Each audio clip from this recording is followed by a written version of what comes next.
بسم اللہ الرحمن الرحیم نحمدہ و نصلی علی رسولہ الکریم اما بعد 15 روزہ اسلامی عقائد کورس کے پہلا حصہ جو مبادیات کا ہے، اس کا 15واں عنوان ہے اہل اسلام کی خدمات، یعنی عقائد کی اشاعت اور عقائد کی حفاظت کے لیے مسلمانوں کی خدمات جو ہیں وہ باقی ہر قسم کی خدمات سے زیادہ ہیں۔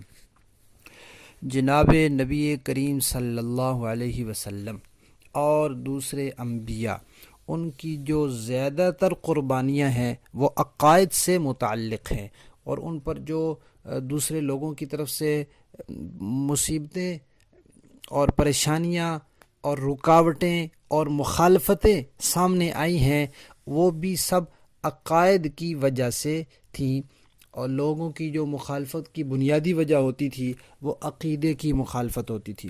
آپ صلی اللہ علیہ وسلم کو جو جنگوں میں، لڑائیوں میں، جہاد کے لیے نکلنا پڑا ہے، آپ کو جو طائف میں پتھر کھانے پڑے ہیں، آپ کو جو اپنے اوپر بوجھ سہنے پڑے ہیں، اور جو اتنی مخالفتوں کا سامنا کرنا پڑا ہے، حتیٰ کہ اب اللہ کا گھر بیت اللہ چھوڑ کر مدینہ جانا پڑا ہے، یہ ساری جو پریشانیاں آئیں یہ عقائد کی وجہ سے آئیں کہ عقیدے پر کوئی سودے بازی نہیں کی۔ تو انبیاء کی اور جناب نبی کریم صلی اللہ علیہ وسلم کی بطور خاص زیادہ تر جو خدمات اور قربانیاں ہیں وہ عقائد کی وجہ سے ہیں۔ اسی طرح صحابہ کرام نے جو خدمات انجام دی اور جو قربانیاں دی اور جو زیادہ تر مشکل حالات پیش آئے وہ عقائد کی وجہ سے پیش آئے کہ عقیدے پر سودے بازی نہیں کی، عقیدے کی حفاظت کی، عقیدے کی اشاعت کی۔ دنیا بھر کی جو ناراضگی انہوں نے مول لی وہ عقیدے کی اشاعت اور حفاظت کی وجہ سے ہی تھی۔ اور اس کے بعد پھر 1400 سال کی امت میں محدثین، مفسرین، فقہاء، اولیاء اور ہر قسم کے، یعنی کہ جتنے بھی طبقات رہے مسلمانوں کے، ان کی جو خدمات کا زیادہ دائرہ ہے وہ عقائد کی اشاعت اور حفاظت کا رہا۔ ہم بر صغیر میں ہیں، ہم یہاں بر صغیر میں انگریز آیا اور اس نے 250 سال محنت کی مسلمانوں کو ان کے عقیدے سے ہٹانے کے لیے، ان کے عقائد بدلنے کے لیے، ان کے عقائد کی شکل مسخ کرنے کے لیے اور ان کے صحیح عقیدے مٹانے کے لیے انگریز نے یہاں محنت کی۔ تو اس وقت ہندوستان میں جو اکابر اہل سنت تھے انہوں نے جو خدمات انجام دی اور انگریز کے خلاف جو لڑائیاں لڑی اور جو مقابلہ کیا، جو جد و جہد کی، وہ ساری اس کا بنیادی مقصد مسلمانوں کے عقیدے کی حفاظت تھا۔ اور اسی طرح پھر پہلے ایک نظام ہوتا تھا کہ ایک ہی ادارہ ہوتا تھا، اس میں ہر طرح کی تعلیم اکٹھی ہوتی تھی اور وہ حکومتی سرپرستی میں ہوتا تھا۔ انگریز نے آ کر پھر یہ اسکول کالج کا سسٹم شروع کر دیا اور اس سے دینی تعلیم کو نکال دیا، تو مجبوراً پھر مسلمانوں کے عقائد اور ان کی باقی چیزوں کی حفاظت کے لیے مدارس قائم کیے۔ تو یہ ہندوستان کے اکابر اہل سنت کا بہت بڑا احسان ہے کہ انہوں نے یہ طرز اپنا کر ہمارے عقیدے اور ایمان کی حفاظت کا انتظام کیا۔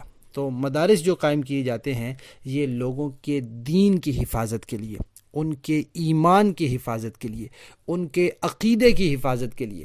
جب عقیدے کی حفاظت ہو تو پھر ان کے اخلاق اور ان کی تہذیب اور ان کے معاشرے کا تسلسل باقی رہتا ہے۔ عقیدے کی حفاظت نہ ہو تو پھر یہ تسلسل باقی نہیں رہتا۔ تو مسلمانوں کی تہذیب، اخلاق اور معاشرہ، اس کے تسلسل کو باقی رکھنے کے لیے ان کے عقیدے کی حفاظت ضروری تھی، اور ان سب چیزوں کے لیے مدارس قائم کیے۔ جن لوگوں نے یہ مدارس کی بنیاد ڈالی آج ہم ان کے احسان مند ہیں۔ 16واں عنوان ہے کتب عقائد کا تعارف۔ عقائد سے متعلق کتابیں تو بہت سی ہیں، بہت کتابیں ہیں، لیکن چند اہم کتابوں کے ہم نام لیں گے۔ ظاہر بات ہے سب کتابوں کے نام نہیں لیے جا سکتے، اور ہم کیونکہ اردو دان ہیں لہذا ہم ایسی کتابوں کے نام لیں گے جن کے اردو ترجمے موجود ہیں یا وہ لکھی ہی اردو میں گئی ہیں اور نسبتاً عام فہم ہے، آسانی سے سمجھ میں آنے والی ہیں۔ پہلی کتاب ہے الفقہ الاکبر، جو حضرت امام اعظم ابو حنیفہ رحمۃ اللہ علیہ کی لکھی ہوئی کتاب ہے۔ اس کا ترجمہ کیا ہے البیان الازہر کے نام سے مولانا صوفی عبدالحمید خان سواتی نے، جو گجرانوالہ کے تھے۔ دوسری کتاب ہے العقیدۃ الطحاویہ، یہ حضرت امام طحاوی رحمۃ اللہ علیہ کی کتاب ہے۔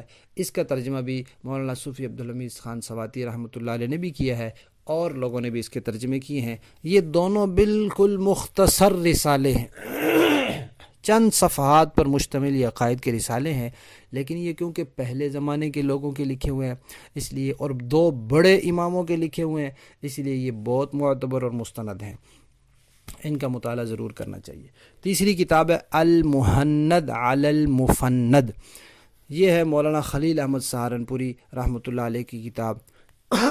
اس کا پس منظر یہ ہے کہ ہندوستان میں علماء کا ایک طبقہ تھا، ان کے بارے میں کسی نے یہ غلط پروپیگنڈا کیا کہ یہ ختم نبوت کے منکر ہیں، یہ حیات النبی کے منکر ہیں، یہ نعوذ باللہ نبی کریم صلی اللہ علیہ وسلم کے گستاخ ہیں۔ تو جس نے غلط پروپیگنڈا کیا، عرب علماء نے اس کی بات پر بھروسہ کیا اور علماء کے اس طبقے کے خلاف فتویٰ دے دیا۔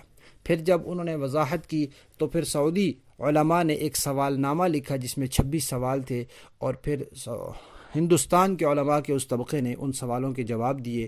تو وہ سوالوں کے جواب جب عرب علماء نے دیکھے تو انہوں نے کہا ہمارے بھی یہی عقیدے ہیں جو علماء کے اس طبقے کا عقیدہ ہے۔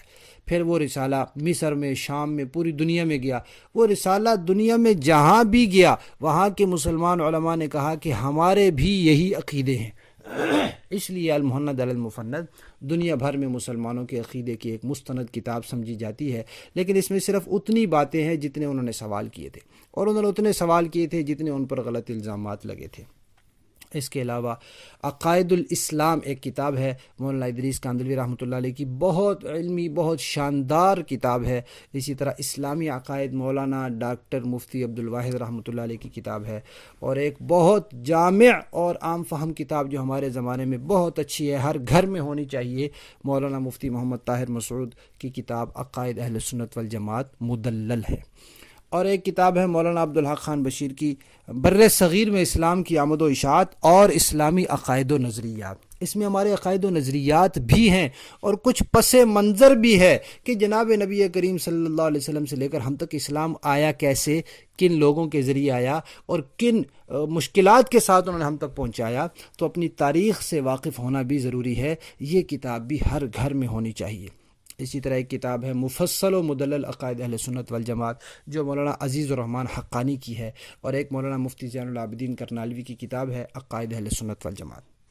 اس کے علاوہ تعلیم الاسلام، بہشتی زیور، تحفۃ المسلمین، ان میں بھی عقائد کی باتیں موجود ہیں۔ اور عقائد کے حوالے سے تفصیلی کتابیں اگر دیکھنی ہو، ایک ایک عقیدے پر پوری تفصیل دلائل، تو مولانا محمد سرفراز خان صفدر، مولانا قاضی مظہر حسین، مولانا محمد یوسف لدھیانوی اور مولانا محمد امین صفدر اوکاڑوی رحمۃ اللہ علیہم کی کتابیں بھی بہت مفید ہیں۔ 17واں عنوان ہے اصلاح عقائد۔ عقائد کی اصلاح کا طریقہ کیا ہے؟ اس کا طریقہ ہے سیکھنا، سمجھنا۔ کیسے سیکھیں گے؟ عقائد کی، صحیح عقائد کی کتاب لے کر گھر میں اس کی تعلیم کریں، کسی استاد سے پڑھ لیں، صحیح العقیدہ علماء کے بیانات سنیں، اور صحیح العقیدہ لوگوں کی صحیح لکھی ہوئی کتابوں کا مطالعہ کریں۔ 18واں عنوان ہے عقائد کی حفاظت کا طریقہ۔ سب سے پہلا جو بنیادی طریقہ ہے وہ ہے صحابہ کرام، اہل بیت اور 1400 سال کی جو امت ہے اس پر اعتماد کرنا کہ انہوں نے جو بات ہم تک پہنچائی ہے وہ ٹھیک ہے۔ یہ قرآن ہمارے پاس انہی کے ذریعے سے پہنچے، اگر ہم ان پر اعتماد نہ کریں تو پھر ہم اس قرآن کو کیسے مانیں گے؟ تو اس پر اعتماد یہ عقیدے کی حفاظت کا بڑا ذریعہ۔ کبھی کوئی انسان ہمیں کہے کہ یہ عقیدہ ایسے نہیں ایسے ہے، ہم کہیں گے بھئی صحابہ کرام اور 1400 سالہ امت نے اس کو کیسے بیان کیا، جیسے انہوں نے بیان کیا وہ ٹھیک ہے۔ تو اس طرح انسان کے عقیدے کی حفاظت ہوتی ہے۔ پھر اپنے زمانے میں جو اہل سنت والجماعت عقیدے کے علماء ہیں ان سے انسان وابستہ رہے، یہ بھی عقیدے کی حفاظت کا ایک ذریعہ ہے۔ نیک اعمال کا انسان اہتمام کرے، برائیوں سے انسان بچتا رہے، اور جو صحیح العقیدہ نیک بزرگ ہیں ان سے اصلاحی تعلق قائم کرنا، یہ بھی عقائد کی حفاظت کا ذریعہ ہے۔ جب انسان کو کسی کے ساتھ اصلاحی تعلق قائم کر لیتا ہے تو ان سے ایک عقیدت ہو جاتی ہے، پھر انسان کہتا ہے کہ ہمارے مرشد کا یہ عقیدہ ہے، ہم بھی اسی عقیدے پر ہیں۔ لیکن مرشد بنانے میں پہلے احتیاط ہو، پہلے ان کو دیکھ لیں کہ ان کے عقیدے اہل سنت والجماعت کے مطابق ہیں یا نہیں ہیں۔ آج کل ڈھونگ بہت ہے، دو نمبری بہت ہے، سازشیں بہت ہیں دشمن کی کہ مسلمانوں میں اپنے لوگ اسلام کے نام پر گھساؤ۔ اسی طرح اکابر اہل سنت کے حالات اور واقعات کا مطالعہ کرنا، یہ بھی عقائد کی حفاظت کا ذریعہ ہے۔ اور بہت اہم ذریعہ عقائد کی حفاظت کا، فتنوں کے بارے میں معلومات رکھنا، جدید اور قدیم فتنوں کے بارے میں، کہ یہ فتنہ ہے، ان کے یہ عقیدے اچھا یہ غلط ہیں، یہ میں نے نہیں اپنانے، فلاں فتنہ ہے۔ آج بڑی مصیبت یہ ہے کہ آج کل اس چیز کو فرقہ واریت کہہ دیا جاتا ہے، حالانکہ قرآن نے نام لے لے کر بتایا ہے کہ یہ غلط عقیدوں والے لوگ ہیں۔ نبی کریم صلی اللہ علیہ وسلم اور صحابہ کرام اور 1400 سال کی امت نے نام لے لے کر نشاندہی کی ہے کہ یہ فرقہ ہے اور اس کا یہ عقیدہ غلط ہے۔ تو یہ علماء کی ذمہ داری ہے، علماء پر فرض ہے کہ وہ یہ نشاندہی کریں۔ تو فتنوں کی معلومات رکھنا، ہم بھی انشاءاللہ ایک کورس منعقد کریں گے جس میں موجودہ فتنوں کی معلومات دیں گے۔ تو غلط عقائد اور فرقوں کی پہچان اور نشاندہی اور جدید اور قدیم فتنوں سے متعلق معلومات، یہ بھی عقائد کی حفاظت کا ایک ذریعہ ہے۔